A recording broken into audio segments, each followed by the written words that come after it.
Life is too short. Naniniwala ba kayo doon? Kasi ako, oo.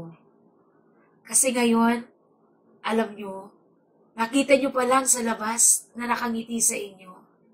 Nakita mo pa lang na naglalakad. Nakita mo pa lang na nakikipagkwentuhan sa iba or minsan nga nakausap mo pa.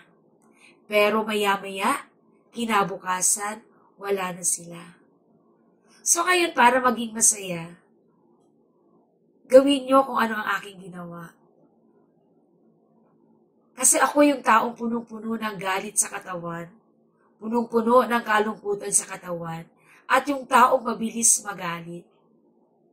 Pero na-realize ko, lahat ng yon ang nag-cause ng aking karamdaman. Dahil number 1 na cause ng ating pagkakasakit ay ang ating stress sa katawan. So inumpisan ko lahat tanggalin yon since iniisip ko napaka-bata pa ng aking mga anak. Wala pa ako sa kalingkingan na dapat matapos na ang pahina ng aking aklat. Marami pa akong pangarap sa sarili ko, sa pamilya ko, sa asawa ko, sa aking mga anak. So I started cutting off all the pains or nagiging cause ng mga pains na yon sa aking buhay. In-stop ko ang pagiging maramdamin. Yung konting kibot lang, masama na agad ang aking loob.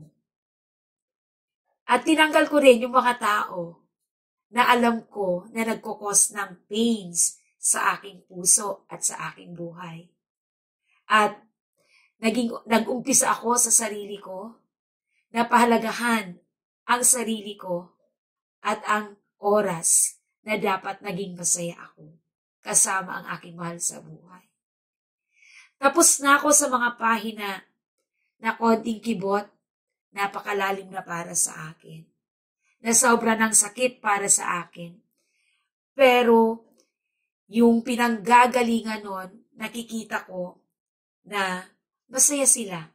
Kasi parang wala lang yun para sa kanila. So yun ang gawin natin.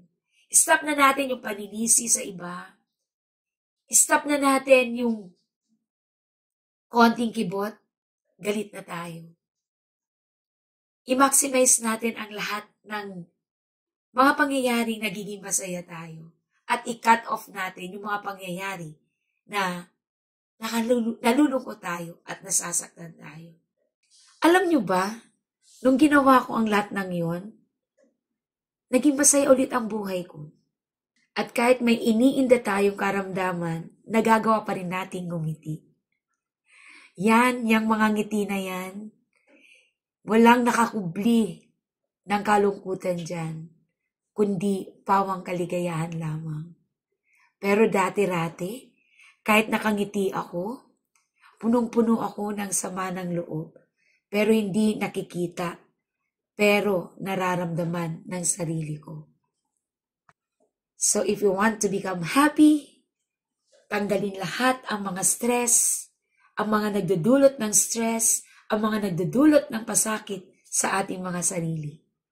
At yan, madudugtungan ang buhay mo. Bye! God bless us all and love you all.